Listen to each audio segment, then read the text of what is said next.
All right, guys, can we start the session? Am I audible to all of you? Is the voices loud and clear? Can you just confirm me?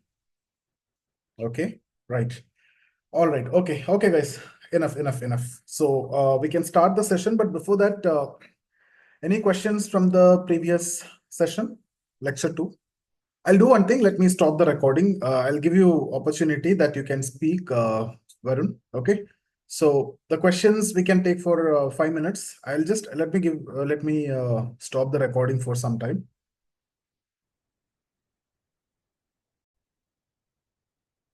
Okay.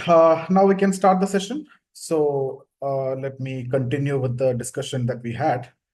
So, okay. Now, anthropology addresses the fundamental question about human existence. This is something which we have discussed already.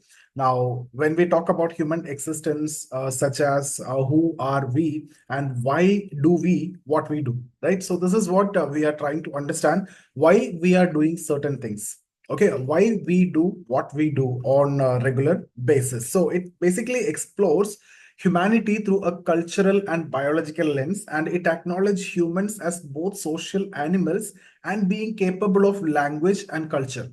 So social animal who is able to use language and who have culture. So that's how, if you see from cultural and biological lens, there is a biological aspect. At the same time, there is a cultural aspect, and humans are someone who's a social animal, but have language and at the same time culture. Okay, so anthropology provides a deeper understanding of our evolution. So we will be talking about evolution, behaviors, and the societal norms by studying groups, societies, etc. So rather than individuals, we are not simply studying individuals. From the study of groups and society, we will be able to understand the evolution, the behavior, the societal norms and patterns and everything. So what we are going to do in this session, in this third lecture, is we will get deeper into human behaviors and social structures, and then we will try to explore how culture regulate these aspects through traditions, customs, values that shape human interaction. See, if you see the way humans interact, will you interact simply and freely with the strangers or someone outside your society? No, right? So within your society, the interaction will be more. So there are certain customs, there are traditions, there are certain values of society which is connected with the human interaction, and all these are we will be looking at in this session. So let me move on to the next slide. So we will talk about human evolution and the biological foundation. So as you see here, humans evolved through a series of complex processes over millions of years, transforming from early hominids into the modern Homo sapiens we are today. So that's the evolution, and that all we have already discussed, and we know that. So our evolution have shaped us into beings with unique biological capabilities. So we have that capability. Even just before I told you that, even using language, etc., right? We have the ability to walk upright and develop complex brains and adapt to various environments. Okay, so the skin and the culture and everything is actually adapted to various time, various environment, right? So all these are connected. So when we discuss about evolutionary anthropology, that means when we are studying this evolution, it actually helps us understand these processes, and it helps us to trace the lineage from early ancestors to the modern human. So from where to where, or up till now, what is that journey? That is what we are trying to understand. So it also explores how our biological traits like bipedalism, large brains, which influence our behavior and interaction within societies. Okay, so those things we will be seeing. Guys, give me time. That basically I'm trying to organize in the first 30 minutes, and then we will actually move on and we will get into the actual topic. So next slide, if you see, related to culture as regulator or behavior. So your society act as a regulator, and the norms and values of society act as a regulator. It even have the capacity to prevent crimes also. So it controls your behavior, the way the society taught you to behave, right? So based on that only, you will mostly behave, at least in the childhood.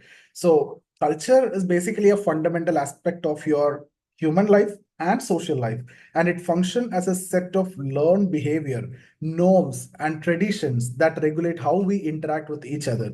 Now, what do you mean by norms? Norms means expected behavior. So who teach you? It is the society, right? So the society that in which you are living in, there are certain expected behavior from you. That's the societal norms.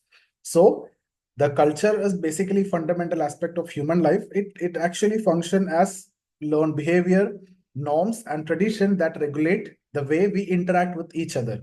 So it basically prescribes certain customs, various customs, such as dietary practices, what we eat, marriage practices, the function, the way the marriage functions are conducted, and the religious beliefs, etc.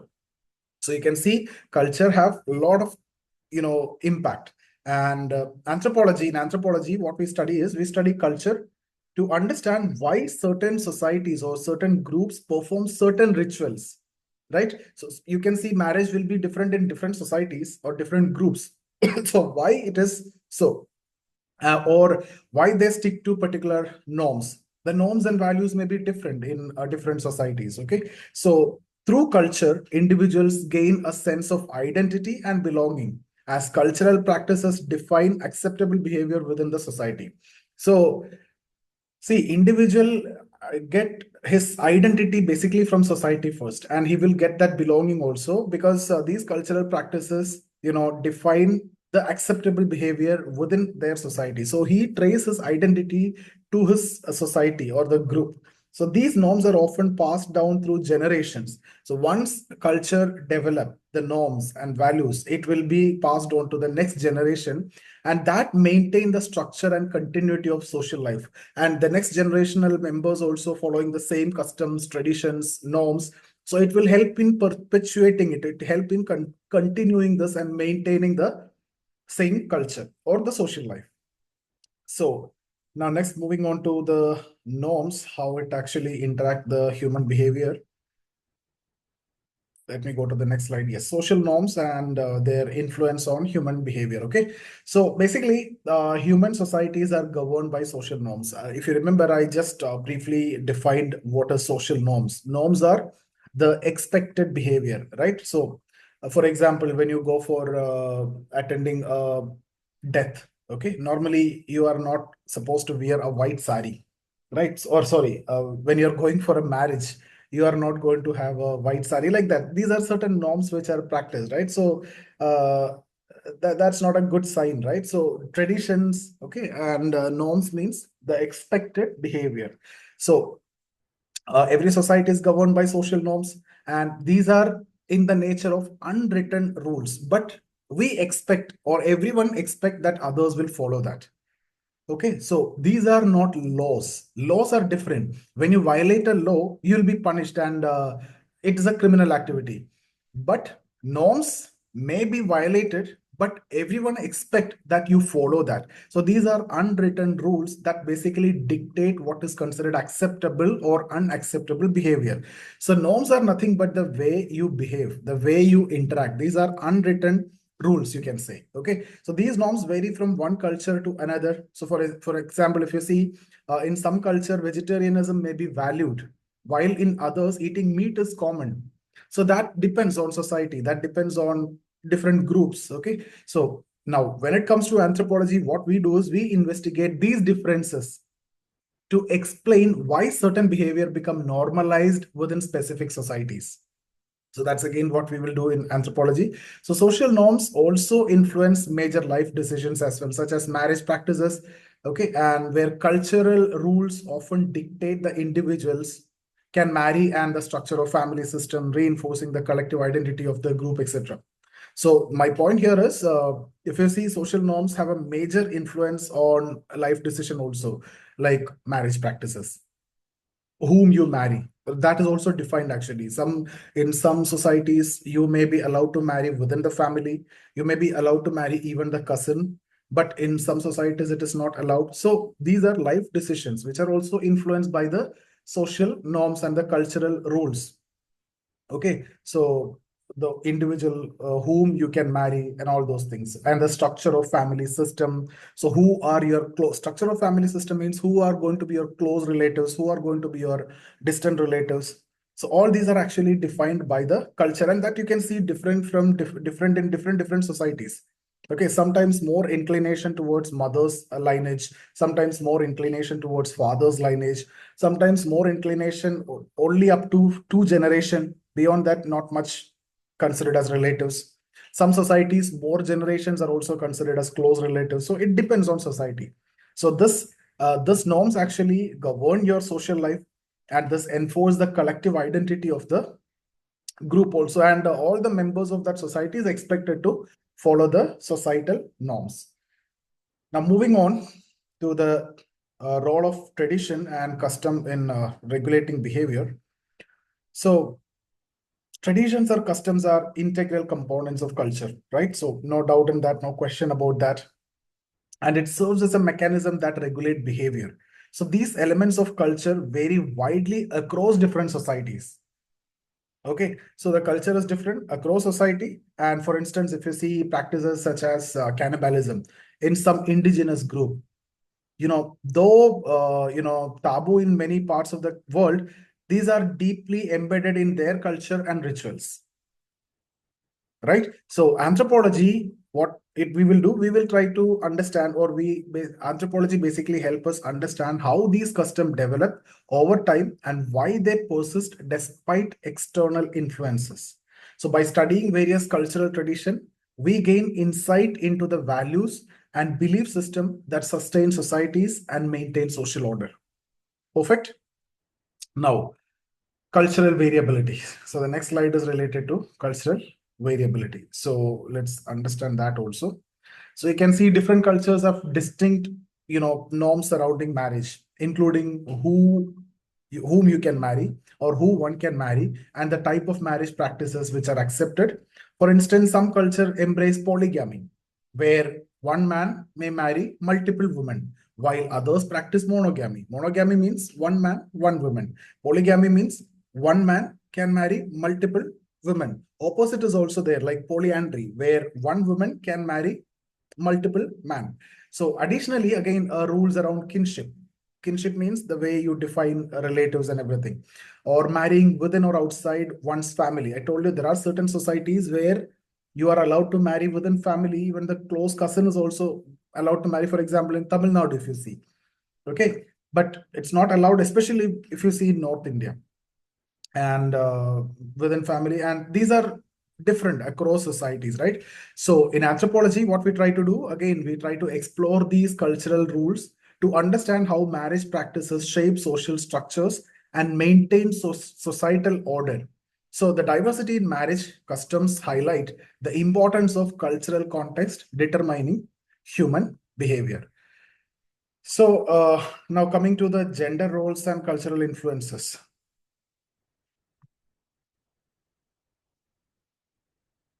Okay. So gender roles are often, again, are another critical aspect of culture that again varies across societies. So some societies are patriarchal, where of course, male is dominant and male family is getting that dominance. On the other hand, there are certain societies, matriarchal societies, for example, Nayars in Kerala, right? So where females are considered superior over there, and when it comes to property also, it will be passed on to the daughter. Okay, so in many patriarchal societies, men are perceived as dominant, whereas in matriarchal societies like Shuli tribe in Papua New Guinea, women hold power and perform critical tasks such as fishing, providing, meals and everything, and for the family. So their female is considered superior. Now, anthropology, when it comes to anthropology, seek to explain why these gender roles differ and how they are shaped by cultural and environmental factors. So by studying various gender dynamics, anthropology gain insights into the social organization of different societies and the role culture plays in shaping these roles. So how certain societies become patriarchal, how certain societies become matriarchal, how male dominate in certain societies, how female dominate in certain societies. All these we will try to understand in anthropology, and then we will understand why these gender roles differ and how they shape the culture or shaped by culture and environmental factors.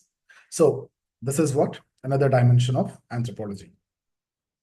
Now let's look at the intersection of culture and personality. See, again, when it comes to anthropology, it examines the relationship between culture and personality by exploring how individual within society internalize the cultural norms. So individual have to follow that societal norms or the cultural norms, right? So this concept suggests that individuals' personalities are in partly shaped by the cultural environment they grow up in. Right. So, of course, that will be the case. The personality is having a stronger connection with the culture in which you are growing up. And for example, if you see matriarchal societies, women may develop traits of leadership and assertiveness, while in patriarchal society, men might take these roles. So men automatically become dominant and more assertive in patriarchal societies. And majority of the societies are patriarchal. Rarely there are societies which are matriarchal where females are getting that dominance.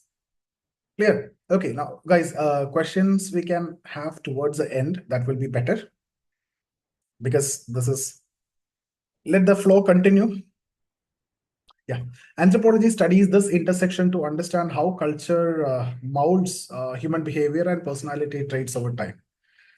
So now we will move on to one important aspect, that is Margaret Mead's work on gender and culture. Okay. So when it comes to Margaret Mead's concept, so it's a groundbreaking research in the early 20th century. It challenged many existing notions of gender roles, and her study of Papua New Guinea, including the Arapesh, Modu, Mundugumur, and Chambuli, revealed diverse gender behaviors. For example, in the Chambuli, I don't know how you pronounce it. Okay, so Tambuli or Chambuli society, women were dominant and men were more emotionally dependent in that society. So Mead's work demonstrated that gender roles are culturally constructed. So this is again very important. I want to emphasize this again and again, that sex is biological. That create differences. But when it comes to gender roles, why it is different in different societies? Some societies, women doing everything. That means these gender roles are reinforced over culture, or because of culture. It is culturally created. Some societies, see, if cross society female is inferior or not doing this kind of task, then you can say, okay, biological differences there, men are stronger, and that's why it is done and it is natural. But that's not the case. This work itself will prove that it is culturally constructed. Sex is natural, that difference, male female difference, biological difference, but gender roles are culturally constructed.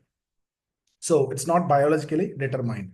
Okay, so anthropology uses such studies to illustrate how gender expectations vary across culture, emphasizing the importance of cultural context in shaping human behavior.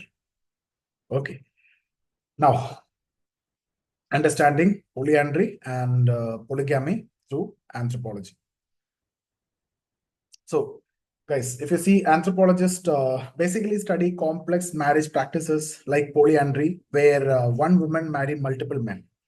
Polyandry, I've discussed before, and polygamy, where one man marry multiple women. So these practices often arise in response to environmental and social factors, such as resource distribution or cultural norms, etc.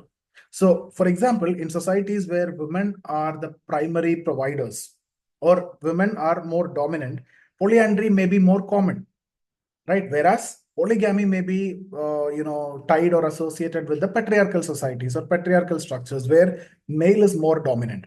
So anthropology again help us to understand how such marriage system function within different societal context, offering insight into the intricate relationship between marriage, culture, and social structure. Now, social grouping and collective behavior, if you see this next slide. Again, anthropology tried to explore how social groupings form and how individuals within these groups behave. Social groups may develop based on kinship, shared beliefs, or common goals. For example, in some societies, kinship groups dictate behavior, including marriage and work responsibilities. In other societies, like political or religious affiliations might play a more prominent role. So anthropology helped explain why certain societies or social structures emerge and how they influence the collective behavior. So the study of these group dynamics, allows for a better understanding of how societies function as cohesive units. So that's the next concept. And then social structure and hierarchies. Hierarchies means the kind of hierarchical arrangement, superiority, inferiority involved over there. So when it comes to societies, again, societies always, you can see, organize themselves into social hierarchies with specific roles assigned to different groups or individuals based on various factors they will consider. It could be wealth. On the basis of that, there can be different hierarchy. Gender hierarchy is there, or even both, age-based also. So in patriarchal societies, men often hold more power, while in other cultures, power may be distributed differently.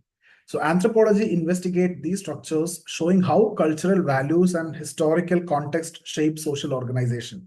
So for example, in the Shuli tribes, women hold dominance due to their role as food providers, while if you see men are more submissive. Understanding these hierarchies is crucial for analyzing how power and authority operate in different societies. Okay, now comes the cultural relativism and ethnocentrism, very, very important topic. I'll be getting into all these again and again in detail, so you will understand more of this in the coming sessions. Okay, so cultural relativism, ethnocentrism. Cultural relativism is a core concept in anthropology, which advocates for understanding culture on their own terms without imposing one's own cultural standards. So it contrasts with ethnocentrism, where one judge other cultures by the standards of their own. Now, anthropology teaches the importance of suspending judgment when studying other societies as behaviors that may seem unusual or wrong to outsiders. See, these often have deep cultural significance also. So, by embracing cultural relativism, anthropologists aim to provide a more nuanced and respectful understanding of diverse human behavior. So, cultural relativism is a very important concept in anthropology. Basically, it advocates for understanding culture on their own terms without imposing one's own cultural standard. If you try to impose your cultural standard on others, it is not going to give you the actual picture. Okay, so a foreigner cannot study the caste system in India. The culture is entirely different. So it contrasts with ethnocentrism. When it comes to ethnocentrism, what does that mean? Your culture is superior to you, or you try to judge others culture by the standards of your culture. So when it comes to anthropology, the importance of suspending judgment when studying other societies as behavior that may seem unusual or wrong to outsiders often have deep cultural significance. So what you will do, you need to be neutral. You need to mostly follow cultural relativist approach. So if you follow or embrace cultural relativism, anthropologists basically understand, or through that, anthropologists aim to provide a more nuanced and respectful understanding of diverse human behavior. Now, the role of religion in cultural practices. Okay, so of course, a religion is very important, and religion plays a central, pivotal role in many cultures, shaping rituals, social norms, and even political structures. So, from large world religion like Christianity and Islam to small indigenous belief system, right, the tribal religions, very primitive religions are also there. Complex religions like Islam, Christianity, etc. is also there. So all the religions are shaped by certain rituals, norms, and even political structure is also there. So what anthropology will do? Anthropology studies how these spiritual frameworks influence social life, how religion influence social life, or how these religious norms influence or affect or define social life. So religious belief often dictate certain practices, especially marriage, death ceremony, right? Even diet, the food that you eat, the marriage selection process, okay, and the social conduct. In fact, it will, define your behavior. Okay, so anthropology provides insight into how religion serves as, serve to unity or unify the communities and create moral codes. So how certain members of same religion are unified. Why? Because there are certain rules and regulations and norms in that religion that all of the individuals who belong to that particular religion follow, and all are strictly adhering to that. So they will create a sense of unity among themselves. When you see the similarities, right? Similarities are there between individuals. So the birds of the same feather flock together. So that's why there will be unity in the community, and that create moral codes also, and give meaning to life's most profound questions like marriage, death, etc. That's a fundamental challenge, right? So the study of religion across culture reveals its power in shaping human experiences. Now, material culture and artifacts. All right, okay. So material culture refers to the physical objects, resources, and spaces that people use to define their culture.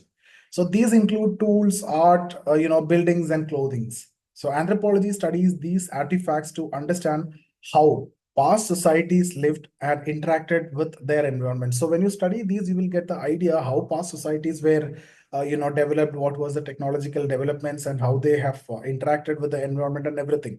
So, and the environmental restrictions also. Now, material culture offers clues about society's technological advances and social organization and the cultural values of that society. For example, if you see the pottery found in archaeological digs may reveal information about culture's economy, that point of time, artistic expression, that point of time, or trade relationship. Okay, and all these you will understand from that. And material culture is a tangible way in understanding the lives of ancient and contemporary people. So it gives a clarity about the life before. So that's again very important for us. Social institutions and their influence. So social institutions, especially when it comes to family, what are the social institutions? These are family, religion, etc., education. These play critical role in maintaining the structure of society. So when it comes to anthropology, we explore how these institutions develop over a period of time and how it function to uphold the cultural values and norms of society and how it shaped the society. So family, for instance, if you consider, often act as a primary unit for transmitting the cultural knowledge from one generation to the next. So that's a starting point of history actually, or that's from where you will start learning certain things, right? So about the culture and everything, family. So again, when it comes to the second, after primary, secondary means religious institutions, right? On the other hand, can provide a moral framework for social behavior. So anthropologists study how these institutions work together, like family, education, religion, etc., various social institutions, and create a unified or a cohesive society, each reinforcing the cultural norms that guide individual and group behavior. So the individual group behavior, how it is shaped and everything, we will try to understand. So the concept of kinship in anthropology. So guys, kinship means a relationship formed through blood, marriage, or adoption that connect individual within a culture. So we define relationship based on either marriage or blood relation, consanguineal relation, or marriage, a final relation, or any other way, adoption, right? So these are the ways in which you define relatives. And then to define and decide the relatives, you go generations, mother's side, right? Maternal side, paternal side. It could be 2 generation, 3 generation, 4 generation, like that. You can take up maximum generation to enhance the kinship, size. So when it comes to anthropologists, the study that we have, or anthropologists study kinship system to understand how these bonds shape social structure. Okay, and we also study the inheritance pattern in some societies, the inheritance of property from father's side, identity from mother's side, or property and identity from father's side, or property from mother's side and identity from father's side, or both from this side. So different societies follow a different tradition, and we try to understand the inheritance pattern, the social obligation pattern, etc. So different cultures have unique kinship system that determine who is considered family and what responsibility that they have. I told you in certain societies, maybe 1 generation or 2 generation. Beyond that, you won't consider as family. So your obligations are also defined in different societies in different way. So father's relation and obligation to the child, the child obligation to the father, your obligation to your brother, sister, cousin. It is all well defined in societies. Okay. So that's what responsibilities. Now, for example, if you see in matrilineal societies, okay, matrilineal means mother's lineage. Inheritance and social status may be passed down through mother's line. Matrilineal means lineage, okay, the line from which you inherit. It could be identity or property. Patrilineal means father's lineage, okay. So whereas in patrilineal societies, it passed through father's line. Kinship is crucial in shaping social dynamics within a culture. This we have already discussed polygamy and polyandry practices. We will study that in detail in anthropology. So polygamy and polyandry are marriage system where individuals have more than one spouse. Polygamy means a male have more wife. Polyandry is the opposite of female have more spouse, okay, more husbands. And anthropology examine the cultural and environmental factors that give rise to such practices. Why, what the culture behind it, what the norms behind it, what the environmental aspect behind it, and all what we are trying to understand. For example, in resource scarce environment, polyandry may be practiced to limit population growth. Okay, so that is one thing that you can say. The resources are very less, so one woman can have more husband. Polyandry will be practiced. So what is the advantage here? Population will be controlled actually. So it helped to control the population so that the scarce resources can be utilized effectively. Otherwise, that will create issues, and that ensures that the resources are actually shared among fewer children. More children is not desirable there. So opposite, if you see, in contrast, polygamy is often practiced in patriarchal societies where wealth and societal status are important. And anthropologists study these systems basically to understand how they function within the broader social and cultural context. And that will give us some idea on the diversity of human relationship also. Okay. So where polyandry is practiced, mostly resource scarce areas. Where polygamy is normal, where everybody want to have wealth and that kind of concepts is there. So cross-cultural perspective on gender roles. Okay. So again, when it comes to gender roles, it varies significantly across cultures, and anthropologists seek to understand how these roles are constructed and perpetuated. So in some societies, gender roles are rigid, with men and women expected to fulfill specific duties. And in others, gender roles may be more fluid.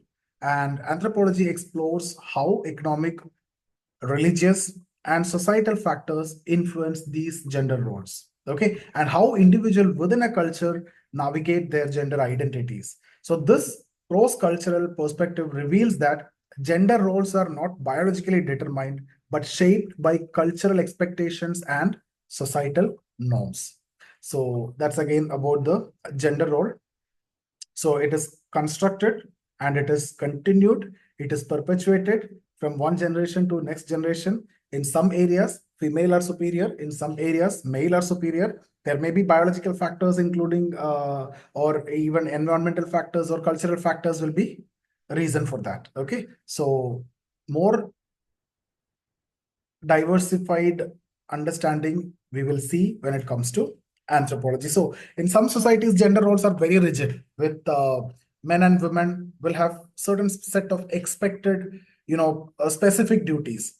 But in other societies, gender roles are fluid. Both can do both. But see, I've already discussed about certain societies where female taking dominant activities, and in certain societies, male are taking dominant activities. But when the society is getting progressive, it is becoming more of fluid. Okay, so everybody is doing everything. So what anthropology will do is basically identifying this economic aspect, the religious aspect, the cultural aspect, the social factors influence these roles.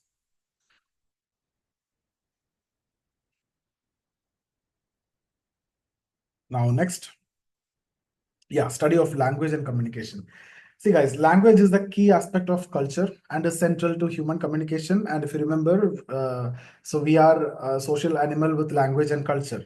So just like the way you study culture, you need to study language also, because that's the key.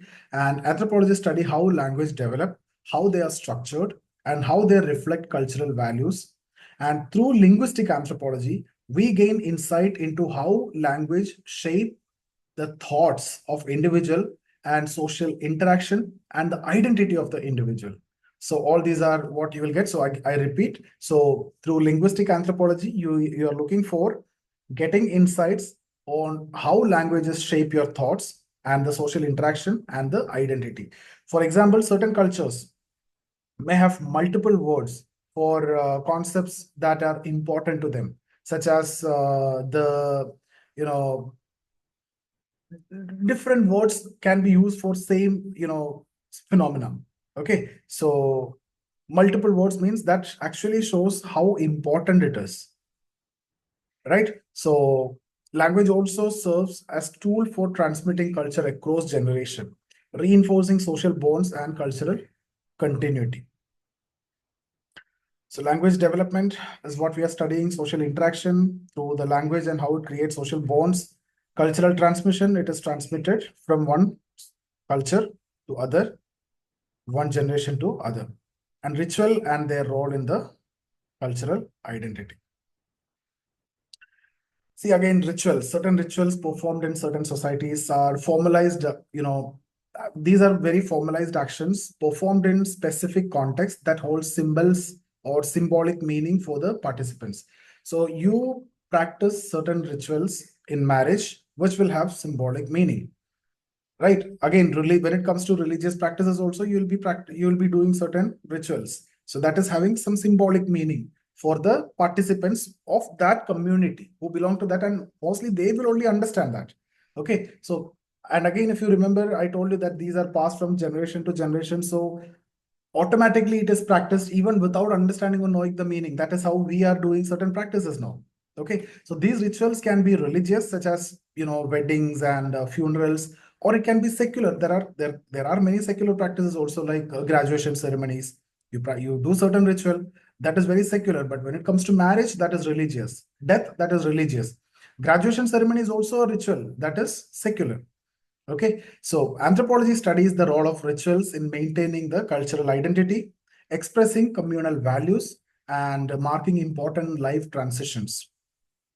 Now, by analyzing these practices, anthropologists uncover the deeper meaning behind rituals and how they reinforce social cohesion.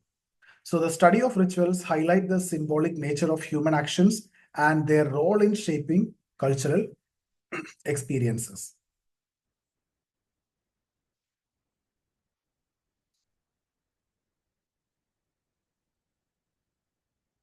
Okay, next is social structure in different cultures. Guys, you want to take a break? Okay, we'll continue. Anyway, we have 8 more slides. Let's complete it. Varun, I'll come back to your question after some time. I'll give you opportunity to discuss. We can have an open discussion. That's why I'm going this faster, and we are yet to start anthropology. Don't worry. Okay. So these are just the beginning. So social structures in different culture now. Anthropology, what we do, examine how different societies organize themselves from small kinship-based group to complex state system. See how anything starts is basically from an individual, then a group or a family, and then a group, and then from that, even you go to a level where state systems are also formed, right? So each society has unique structure that determine power dynamics, social roles, and economic activities. Different societies have different economic system, social system, which define different economic activities, your social roles, right? Power dynamics. The political system will be there, because otherwise the society won't survive. For a society, there need to be a political factor, right? And then there need to be an economic aspect. So for instance, if you see, some societies may be egalitarian, means equal, where resources are shared equally. But that's not a reality these days. That is not possible. Maybe in some tribal societies that will be there. So others may have hierarchical system with distinct classes or caste.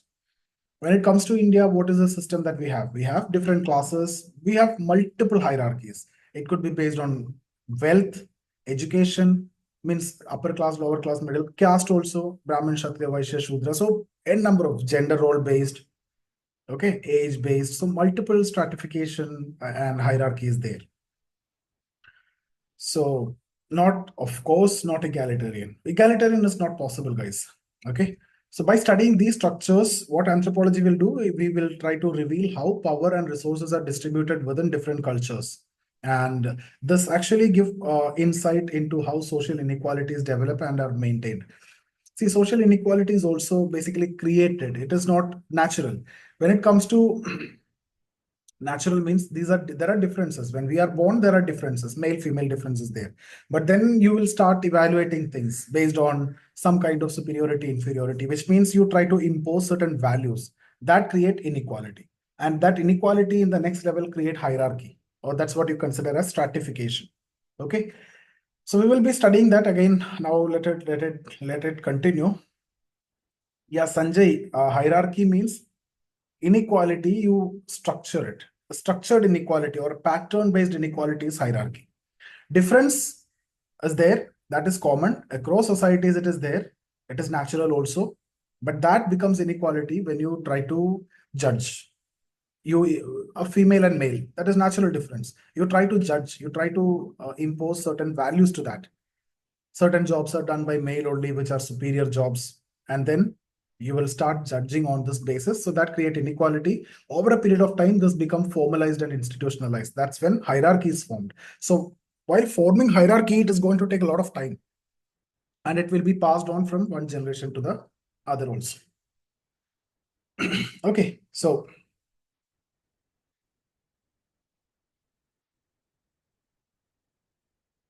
economic system. See, every society have political system. I told you, economic system, social system for the bonding and everything. Right, family system need to be there. So one is economic system. So it vary across the culture, across the group also. Different kind of activities may be performed in different societies. So it can vary widely across cultures. It could be some simple subsistence farming in certain societies, and it can be the highest level of complex, capitalist economies. Okay, so what anthropology will do, will try to investigate how societies produce. So the production, first part, production, distribution, and consumption. So what anthropology will do, how societies produce, whether it is complex or simple societies, how production is there, how distribution is there, and how consumption is there. So which eventually reveal the cultural factors that shape economic behavior of that society. Okay, so if you can understand this pattern, you can understand the economic behavior of the society. For instance, in some societies, gift giving play a crucial economic role, with goods and services exchanged not for profit but to reinforce social ties. Okay, so gift giving plays a very vital economic role in certain societies, and here goods and services exchanged not for profit but for reinforcing the social ties. And if you look at other cultures, market system dominate and economic transactions are driven by supply demand. So there it is completely, based on market demand only. Okay, so anthropologists will try to explore these systems to understand the diverse ways humans meet their material needs. In one case, you may not look for profit but social ties, and on the other case, you will only look at market and you will only look at supply demand. Even the beggar won't get the food unless you have a demand, and to have a demand, you need to have the purchasing power. So as long as you don't have a purchasing power, a poor person, a hungry person, don't create demand. Though he is hungry, he wants food. That's a want, that's not a demand. That's what market driven economy. So we will be studying both situations. Now, evolution of human societies. Yes, Sanjay, that we have discussed in economy also before. Yeah, you are a GS student as well. The evolution of human societies. Okay, so this is ultimate, right? So anthropology study the evolution of human society from early hunter-gatherer groups to modern industrial nations. That's exactly what we were discussing for the last 3 lectures. And this field basically explore how technological advancements and environmental changes and social interactions have shaped human development over a period of time. So by studying the ancient societies, anthropologists actually can track the progression of human life and human culture, human economy, and politics, and it provides deeper insights into how and why societies evolve. So you have to learn and understand the ancient society, from which you will get to know how economy is shaped, how culture is shaped, how religion is shaped, how politics is shaped, and how we are what we are now.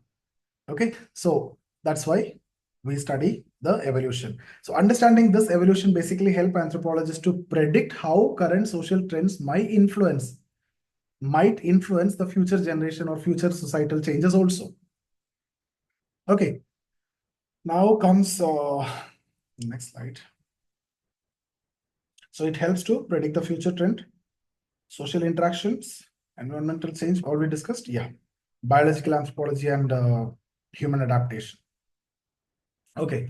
So guys, when it comes to biological anthropology, which focuses on the physical and genetic aspect of human beings and studying how humans have adapted to different environments. So humans have adapted to different environments over a period of time. So certain individual who live in certain environment may not be able to survive in a different environment, right?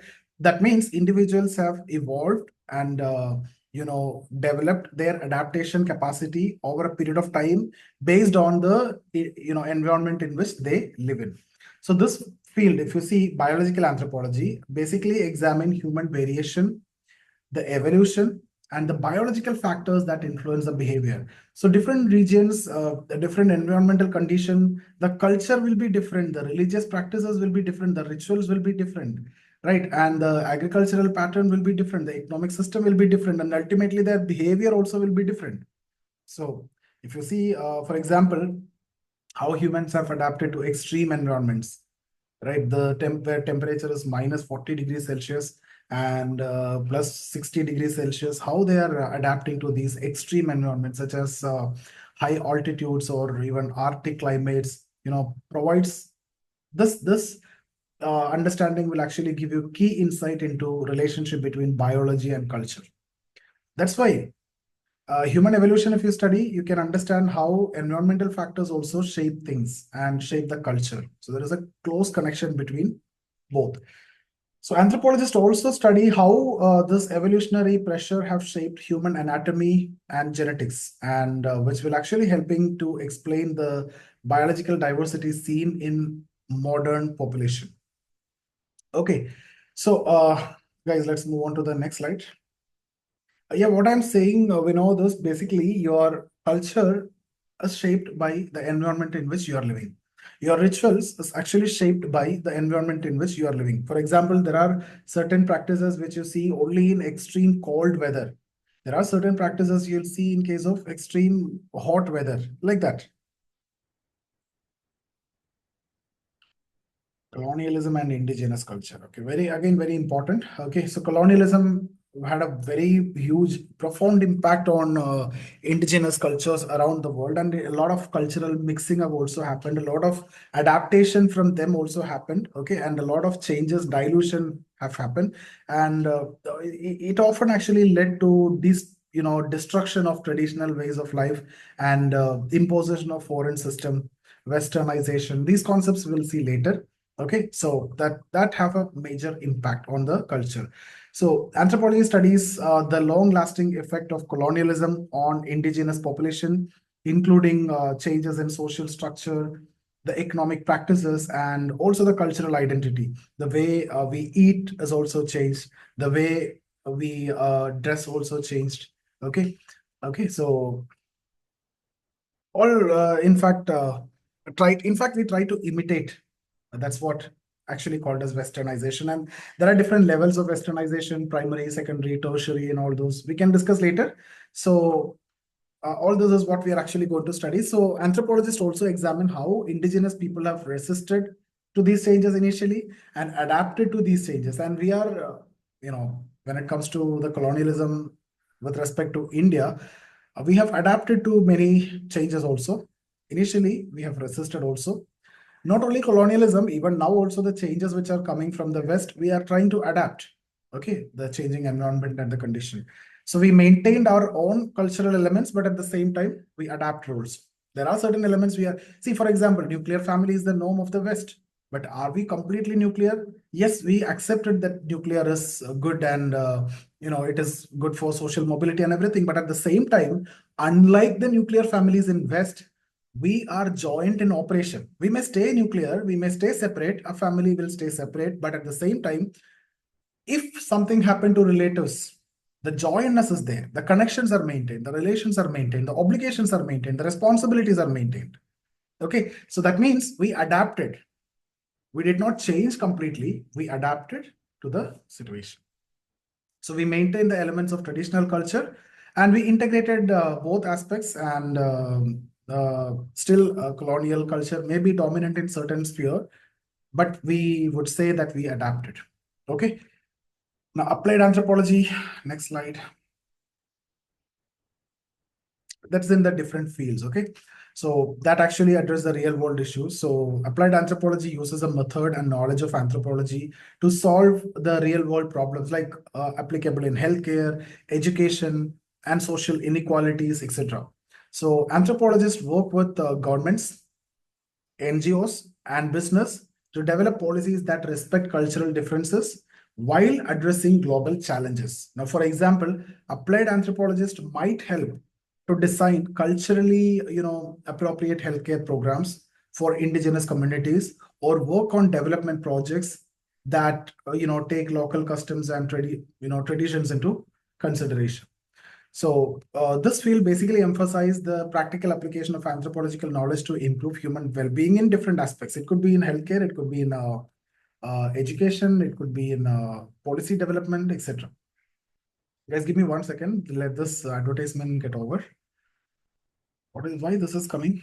I don't know.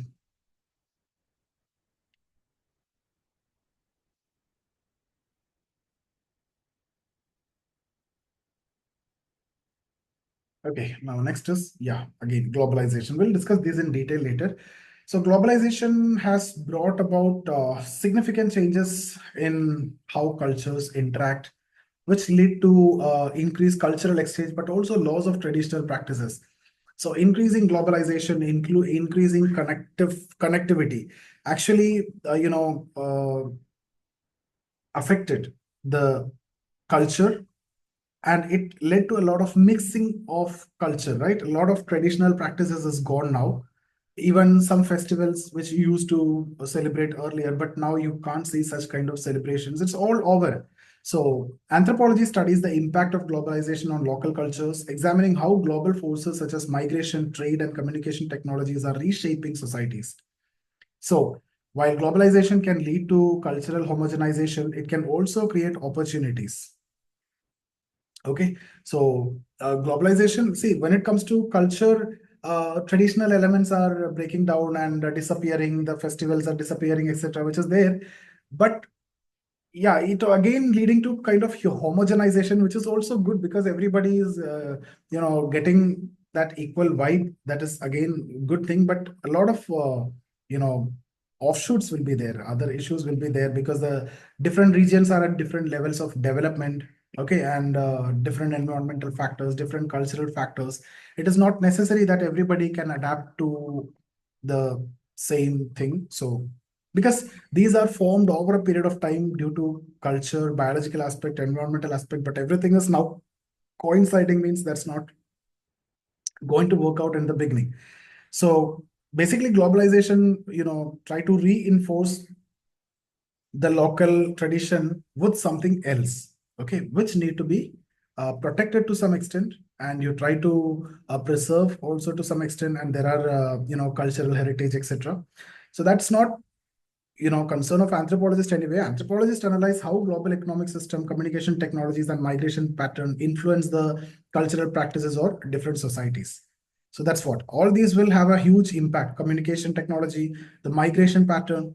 When you go to some area and when you come back, you will be spreading that to your community. That's how westernization happened. What is the primary westernization? Those who had primarily contact with the West.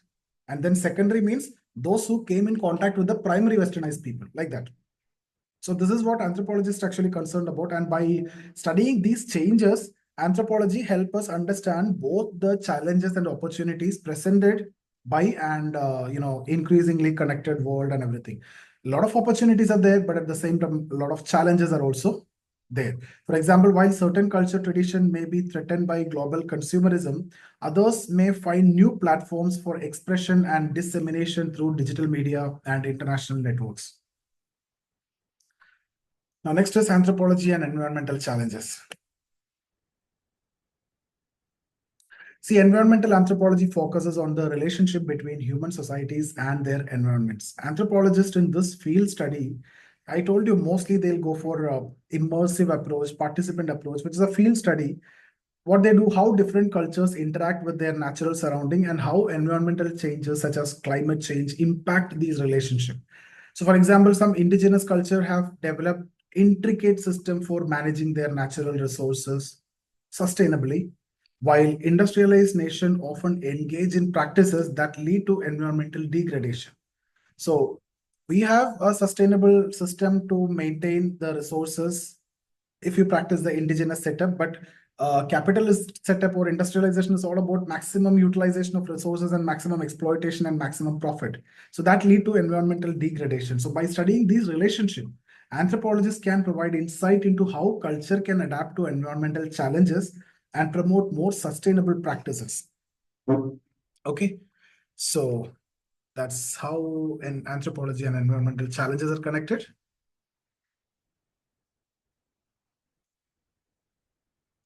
Future of anthropology. See, as the world continue to change rapidly, okay, and the world is getting more and more connected, and everywhere homogenization is going on, anthropology remains a critical field for understanding human societies and culture.